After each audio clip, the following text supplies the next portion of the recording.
Hello, ladies and gentlemen, and welcome back to the Heavily Contested Podcast. The podcast where everybody just wants to be like the Falcons. They did a bunch of studying on the Falcons when they played against the Patriots, and we're like, hey, you know what? I want to choke this game. Yeah. Well, they really were the catalyst that kind of just... They started it for everybody. They started the trend. The trendsetters, man. I respect that. I really respect that. Man, it was great. I think it was a great week of football again. It was, yeah. It's hard to live up to what the divisional round did. Yeah. Because you'll probably have another week that won't match that energy ever again. But it was a very good championship weekend. Close games, another game winner, and also just a close finish for the other one. So let's talk about the game winner. This is the Nfc Championship game. Cincinnati versus Kansas City. Now, remember last week I told you, and you were in full agreement with me, that if you told me at the beginning of the season that the Bengals would go to the AFC Championship game, I would have called you insane. Yep. If you told me that then they would go into Kansas City in said championship game and go to the Super Bowl, I would still think you were insane. No, I would think I need to put you in an insane asylum right now. Mm-hmm. Right now. You need to get slapped. Right now. But you know what? If you had this prediction, you are a genius. Yeah. The Bengals just went into Kansas City and beat them 27-24. It was just... I'm in shock. I don't understand. I'm in shock a little bit. Because this is what you got to think about. I kind of knew going into this game that it was going to be the battle of who's better in the second half. Mm-hmm. I did kind of know that. Knowing that the Chiefs have always been a team that struggles in the first half, Yep. but that's amazing in the third quarter, Yeah, and then by the fourth quarter, the game's kind of over. It's in their hands. Yeah. Yeah. They're a slow starting team. And I knew with the Bengals might want to use little Joe Mixon, maybe throw it a little short dime, and maybe Jamar Chase breaks it open. Yeah. But Jamar Chase was held in check for a little bit. Yeah. He was held in check for a little bit. But the Chiefs were literally, this was the Bengals right here, right? I usually always do this. There you go. This was the first half. Chiefs were just... Okay. Well, I don't think we need the full visual. And the Bengals just did not care. No, it started off how like the week 17 matchup started for them, which was Cincinnati going out to a 14-0 lead, and then 14-3 lead. So either way they had a big lead going out. It got to the point where Kansas City led 21-3 in the second quarter. Cincinnati then makes a drive. Samaje Perine with a good touchdown there to end the half. Now here's what people might consider the biggest play of the game. And it probably didn't seem like it at that moment. Kansas City had a minute and I think 30 seconds to drive down the field. And of course, we saw what they did with 13 seconds. So of course, with a minute 30, Lightweight. drive down the field into the goal line. 5 seconds left, no timeouts. They choose to go for it. Not kick a field goal. Not play the safe option, just keep adding to the lead. They decide to go for it. And Tyreek Hill is stopped in the goal line by Eli Apple. And I think that was a terrible pass right there. Because Tyreek Hill is really far away. He was nowhere near the end zone. Yeah, he had to make a move. Patrick Mahomes and how elusive he is, get a better option. Yeah. Throw it to somebody else. Or throw it away. In the end, you still had 5 seconds with that play. You could have either thrown it to the end zone so you know either it's going to be incomplete. Obviously, it has to be a safe throw. You can't force it. But either it's going to be incomplete with time still left to kick a field goal, or you complete a touchdown pass. That's the way you see it. You don't throw a short dump-off route where the guy has a chance to get tackled, which he did, and then time runs out. So then you go 21-10 in the half, and then that's where it just turns around. Yeah. Like the Chiefs' offense went dead.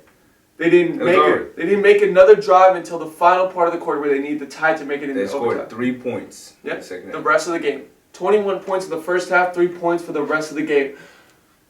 And Kansas City was starting off with quite literally the perfect game. 3 drives, 3 touchdowns. The fourth one was almost a touchdown as well.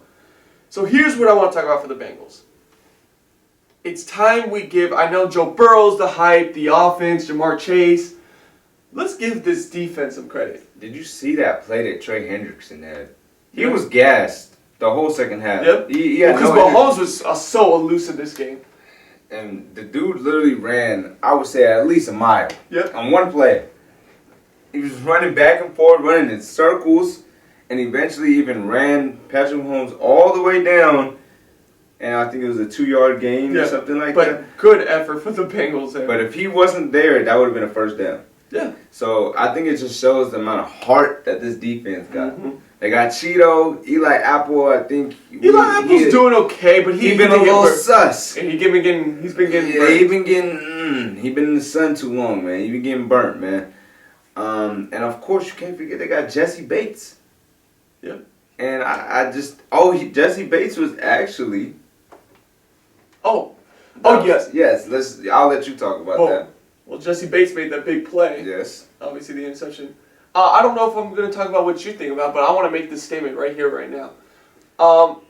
I've been saying that Jesse Bates has been underrated. I've been saying he's like a top 5, top 3. Don't say this. I think he's the best safety in the league. I knew you were going to say that. No, I think he is. No. Because Jesse Bates has made a lot of plays, not just in the Titans game, but in this previous game as well. He's a great ball hawk. Mm-hmm. He's a great ball hawk. You know, I haven't really seen many plays or plays at all where I see Jesse Bates in coverage and he gets beat. Okay. I like what you're going. I like where you're going. And he made that game. That was a game-winning play right there, tipping the ball off of Tyreek's hands. Because it was in Tyreek's hands. He tipped it to the defender. Yeah. For it to be. It was a great play. It's a great play. But I think there's a lot of different safeties out there that can make a good argument. For one, we got to say Trayvon Merrick. But no, let's not. Jonathan Abram, no. But no. Derwin James. And Kevin Byard. Yes. And Jesse Bates is number 1. I'm sorry. I've seen it enough now in the playoffs and in the regular season as well for Jesse Bates that I think, first of all, he needs to stop being so underrated. He needs to be talked about more as one of the top safeties in the league. And second of all, I truly think if he's not the best safety in the league, then you have to call him the best coverage safety in the league. He's the best free safety in the league. Safety. Coverage safety, yeah. Yeah, because there's a lot of great safeties in the league. I like a safety that could do a little bit of both. Okay. I don't think Jesse Bates is as much of a run supporter as maybe a Derwin James is. Yeah. So that's where I would defer a little bit. Harrison Smith is more of a run supporter than he is a coverage. Yeah. So it's what you prefer. But Jesse Bates is definitely up there. Yeah. But again, I want to give credit to the Bengals D coordinator. I feel like this isn't a guy who's talked about much. Adjustments. Not just in this game, but in the previous Chiefs game as well. Mm-hmm. Remember we said the Chiefs' offense is a very gimmicky offense. Yep. They're not powerful. They can't just run right through you every single time. They can't bully you. It's all short dump offs, crossing routes, everything. It's creative plays. When they got figured out, though, we saw that at Tampa Bay. Pressure on Mahomes was the key, as well as just good coverage and figuring out the passing schemes. They did the same here. And they did it even better than Tampa Bay did. Yeah. To be honest. If I'm being honest here, though, I still do think that the Chiefs are more talented than the Bengals. Yes. From what I saw. I think the Chiefs just got out-coached. They did. In the second half, it's just you got to make the adjustments to the adjustments. Yep. The adjustments to the adjustments, and then the adjustments to them adjustments is the best adjustment. More adjustments. You just need to have adjustments. Yes, yeah, I mean, adjustments was a big thing. So first of all, Mahomes got sacked 4 times, all in the second half. That was a huge defensive adjustment. They were able to contain Mahomes a little more in the pocket because you saw how it was happening just like it did in the Bills game. Mahomes is actually very elusive. I think he's kind of underrated. That's like funny how that's like the most underrated part of his game because he's such a great passer. Yeah. He's got not to Russell Wilson's level, but very similar to Russell Wilson. Very hard to tackle him. Yes, very elusive, very elusive. But by the end, they were kind of catching up with that little spin move that he does and not committing too much to one area surrounding him. That goes to adjustments as well. The Bengals offense finally woke up too. Now, Joe Burrow didn't have an amazing game. He didn't have an amazing game, to say the least. But he was only sacked 1 time. I think that's thanks to how elusive he was in this game. There was a big play where he quite literally ducked under Chris Jones' tackle. Chris Jones then follows him, high steps to avoid his tackle, and runs for the first down. Yeah. And then he runs for a first down on the next play as well. That's Chris Jones, by the way.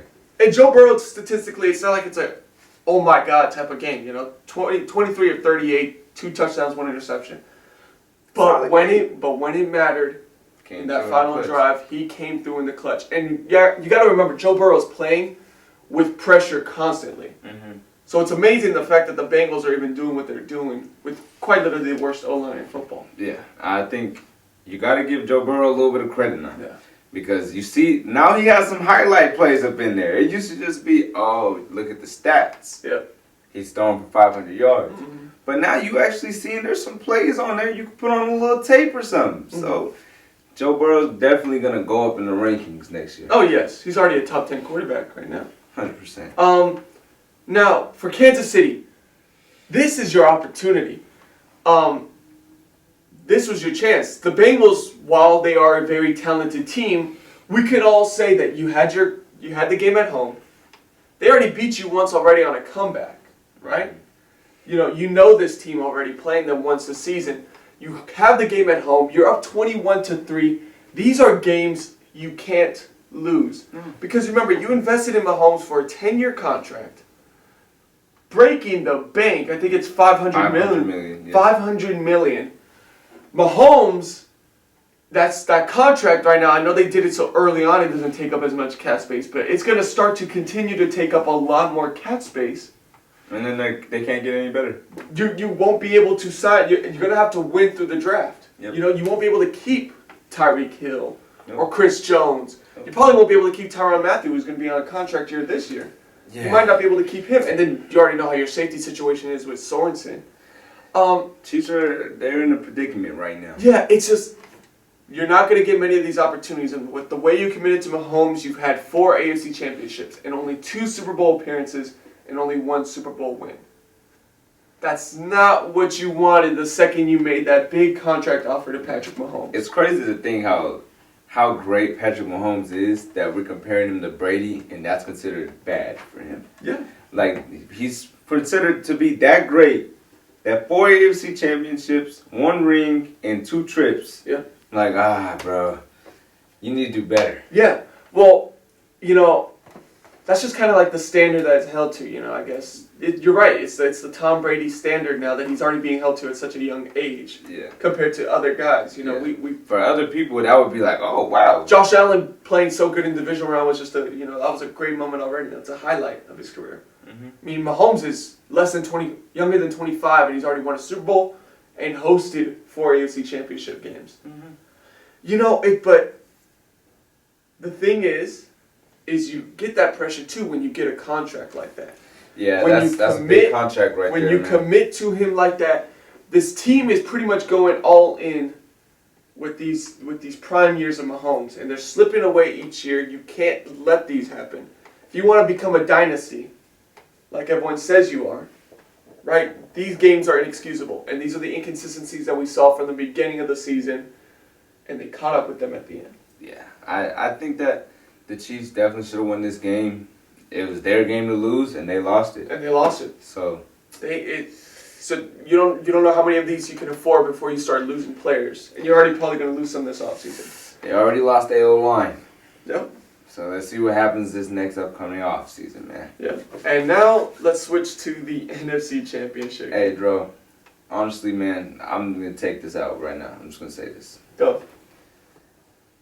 Man, we talked about this last week. We saw Jaquiski Tart in a bowling game. Oh, I I'm know. just going to say this right now. Jaquiski, I'm sorry for all the hate that you're going to get, man, but you deserve to get slapped for that one, man. You deserve to get slapped. And truly, I am a little sorry for the Niner fans because they had the game. You guys had the game. No. I know the Rams technically on paper are the more talented team, but I do think that we're the better team that game. Yeah, you guys play more together. You know whose role is who. Yep. And with the Rams, they have so many stars on their team. They don't know who's the best player on the team. Well, they don't have, obviously, Aaron Donald. Yes. But I'm saying, like, okay, well, the mindsets that they have, they might say Aaron Donald's the best on the team, but I'm sure Cam Akers has a lot of confidence in himself. He might think that he's the best player on the team. Well, so where I'm Odell might think he's the best receiver on the team. It's not just that with this team. I think it's more the fact that they have such the big star players. You have your Jalen Ramsey, you have your Aaron Donald, Javon Miller on the defense, right? And then you have Matthew Stafford, OBJ, Cooper Kupp, Cam Akers. What's after that? They don't really have a lot of besides support. it's not a good supporting cast. Yeah. You know what I mean? Darius Williams, who had a very good season last year, this season has been exposed a lot more as that target. He was exposed this game. Brandon Ayuk had him on a lot of plays. Deebo Samuel as well. You know, they had their way with Darius Williams. To the safeties, you have an Eric Weddle who just retired 2 years ago, so he's not the same. He's not the same Eric Weddle, right? And then you look at the linebacker core. Who? Although I have to say, the Rams linebacker. Let me get the stats right here. I know his name because I was Reader. Reader was messing us up this game. Oh, a lot of tackles. Reader. A lot of tackles in the backfield. He was all over the place. So I do have to give that linebacker a little bit of credit. But besides that, it's not a stellar linebacker core. You know? And the Niners, we quite literally did the same thing that we did in the Super Bowl, which is blow a 10-point lead in that fourth quarter. The offense went stagnant. So, yes, was Jarquiski's Tartt's interception huge? Yes, it was a massive. That's a game changer. Quite possibly puts the game away because of the field position it gives them to make a drive. It's a little different when a pass comes and you have to like high point it, or you're in coverage, play good D. It's a little different. Yes, definitely. His was literally like you're playing catch with your dad, and he's like, "Oh, hey, Dro, here." Just let it go into his pads. And yes, I know, and Jarquiski Tartt knows. Obviously, it was such a huge play, but that's not the main reason we lost. We lost as a team. Well, no, not even Jimmy Garoppolo. Funny enough, I've been on Jimmy Garoppolo all season, right? This loss is not on him. When you have a fourth quarter blown lead, similar to how you did in the Super Bowl, similar to how you did it in the Super Bowl as the coordinator of the Falcons. Ooh, you putting this on Batman Kyle? Yes, it is. At some point, you think you have to get it, right? Yeah. Right? At some point, you gotta figure out why. It's gotta click. Yeah. Right? This is another fourth quarter blown lead. Similar to how it was in the Super Bowl, similar to how it was in the Super Bowl a couple years ago when he was the coordinator. Right? Poor play calling. Predictable, might I say. Me and my dad were there at the game, and we quite literally counted every single time that we ran the ball on first down. It amounted for 3/4 of our first down plays. Ooh. Even more, actually. Ooh. Just a run on first down, run on first down, run on first down. Sometimes it worked, but for the most part, it was getting blown up. It was getting predictable. We didn't play action off of first down. We didn't do anything creative. We didn't try to get any plays into Kittle's hands, into Deebo's hands. Deebo's last touch was 11 minutes in the fourth. Inexcusable. Nope. Inexcusable. We didn't try to get Kittle the ball after that touchdown. You know, it's the way Kyle Shanahan's play calling tightens up there at the end of the game. He gets very conservative. Because Jimmy Garoppolo actually, I thought, played a very good game. I knew it. Yeah, it was a solid game. It was. He didn't throw an interception. Because I know people look at that interception, but when you make it a play like that, it was third and already 30. It was third and 14. It would have been third and 25 or fourth and 25. This is what I have to say about it. I think what it goes to show is there's a reason why Jimmy G is in the trading. Jimmy G is in the trading conversation now. Because let's say that you have Josh Allen back there. Yeah. Let's say that you have Tom Brady back there. Yeah. Even in my situation, I don't think this is biased. Let's just say we have Derek Carr back there. They have history of doing clutch fourth quarter drives that win games. And with Jimmy G, as soon as I knew that the Niners could not run the ball, you could not throw short passes. You can't just give it to Deebo. Yeah. That's when I knew the game was over. Yeah. And Jimmy Garoppolo missed two big plays too. The one to Kittle over the middle to start the game was the first drive, and he missed another one to Kittle that would give us a first down, where we had to settle for a field goal. So again, it's just I think the reason why the Niners are moving on from Garoppolo is the missed opportunities. That Garoppolo he plays he's not a bottom 20 quarterback that people try to say. He's not trash, but he doesn't come up all the time when he should. No, and you know what? In the end, he's not awful. He's not dead bad. When we had Nick Mullins, there's a reason why we still only had 4 wins. There's a reason why when we get Garoppolo, we then go 13-3 or have a winning season, go to the playoffs, right? Mm-hmm. He brings a lot more consistency to that quarterback position. But there can be better. Yeah. And we know that we don't know how much longer we're going to have this team now, right? You're kind of in a win now mode. So Yeah. we're We're in a win now mode. The difficult thing is, I don't know how good Trey Lance is next year. Yeah. That's the biggest thing. That's the big risk we're playing, though. In the end, like I would have probably stuck with Garoppolo one more year to develop Trey Lance. But I think Jimmy G's gone this year. He is gone. Especially he is after gone. that last He drive. is gone. He's already said goodbye. Faithful and interviews and all that stuff. It's gone. Now here's where the benefit can come with the Niners. If we could trade Garoppolo, that saves us about $20 million in cap space. So you guys That's a can lot of get money. Probably not a quarterback. No, we're not. No, Yeah. we're sticking with Trey Lance. We're sticking with Trey Lance. We committed 3 first-round picks to him. There's no reason why we trade Garoppolo to get another quarterback. That's stupid. We got to stick with Trey Lance now. We committed 3 first-round picks to him. Yeah. You know, we. That's it. We got. I don't think that was a great idea at all. See, it depends though, because obviously they see something in Trey Lance to see potential, and I see it too. I see where Trey Lance could be something where he's more athletic, but also a deep. But 3 first-round picks for him, I think what would have been a better situation in my eyes is maybe keeping Jimmy G again and waiting for maybe a next one. Just get one of the quarterbacks that's in the next draft or something. They're not good, but Trey Lance. Exactly. But is Trey Lance bad? When Trey Lance had to start against Houston, did he not show promise? I don't know. See, okay, Travis. I would have did it for like a Mac Jones, someone that I knew would win right now. Because I don't want Trey Lance who's going to be the future. I want someone right now because this is when we're trying to win. Well, this is the future now. We're looking into a second year right now. A year of studying in the NFL can be enough for most people. Thing is, too, is you gotta. They didn't do it by accident. They didn't trade 3 first-round picks by accident. They saw something in Trey Lance that they really liked. So at this point now, you got to commit to that. You kind of just got to wait and see what happens. You got to commit to that. Now, there's a couple other things. If we get rid of Garoppolo and we save that cap space, obviously I already know I'm going to assume Bosa and Deebo Samuel are going to get their big-time contracts this season. That keeps the core players. So now that gives us Deebo under contract, that gives us Bosa under contract, Armstead under contract, Fred Warner. We still have Jimmy Ward for a year. You know, we have our core players. Ooh, so we could get a corner, huh?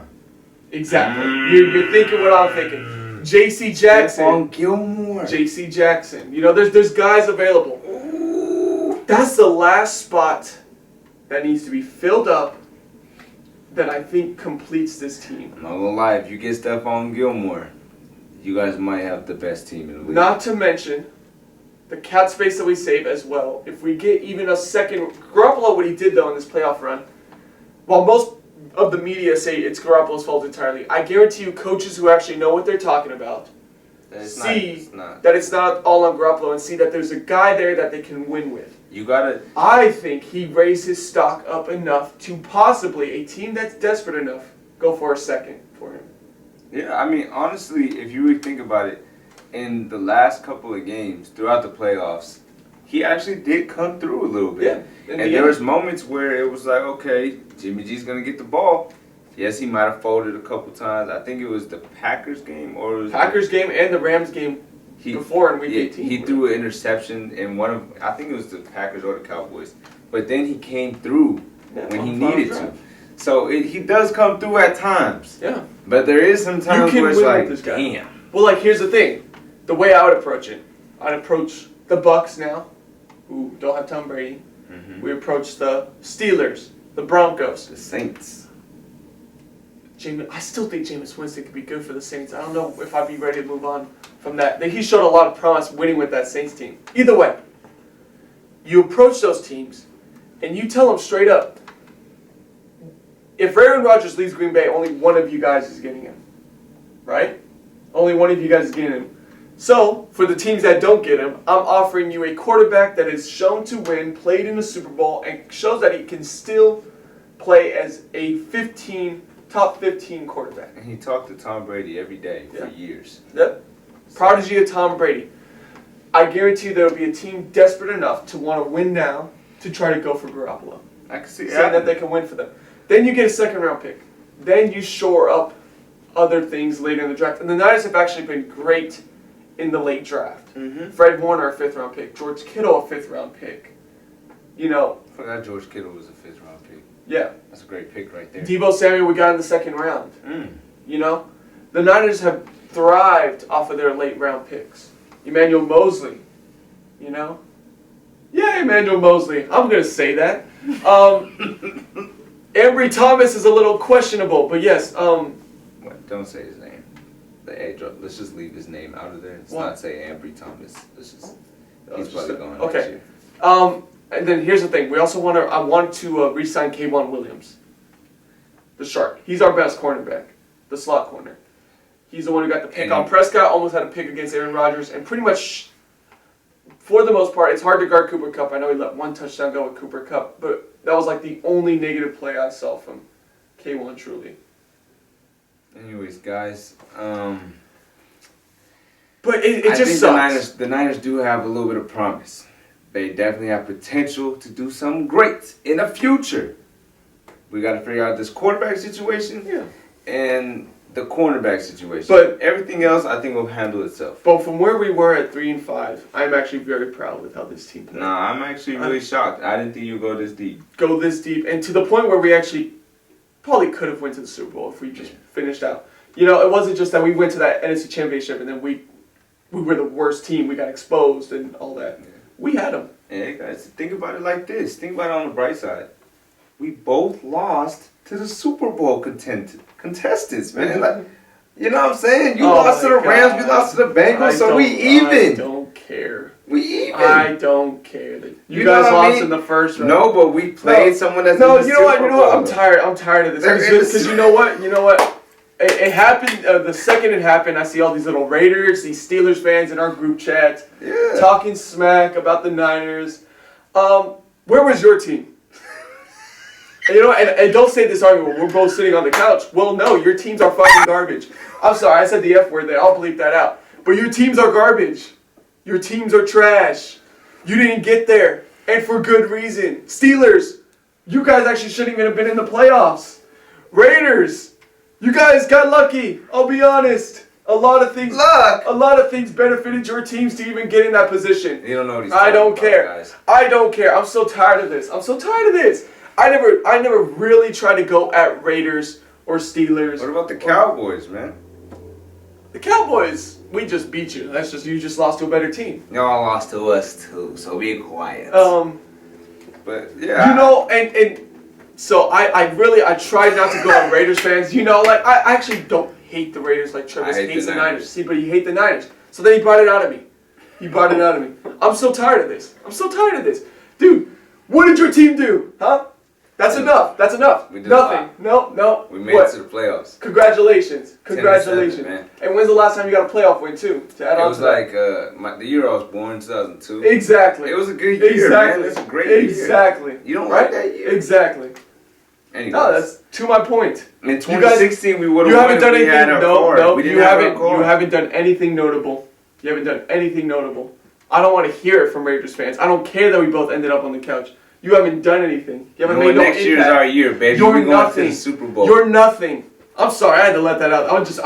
I've been trying to stay calm, I understand, man. cool, collected when talking to Raiders fans, but you guys just continue to hate on the Niners, and I had to let it out. I always try to be the mellow Niner fan because I know there's other Niner fans that could be a little. There's some annoying. Yes, annoying and I'm the one who's able to admit that I know I see a lot of obnoxious Niner fans, but when you come at me, someone who's been cool, calm, and nothing but supportive to most teams, and then you try to talk shit about my Niners. I said it again. Damn, I cussed twice. I don't care.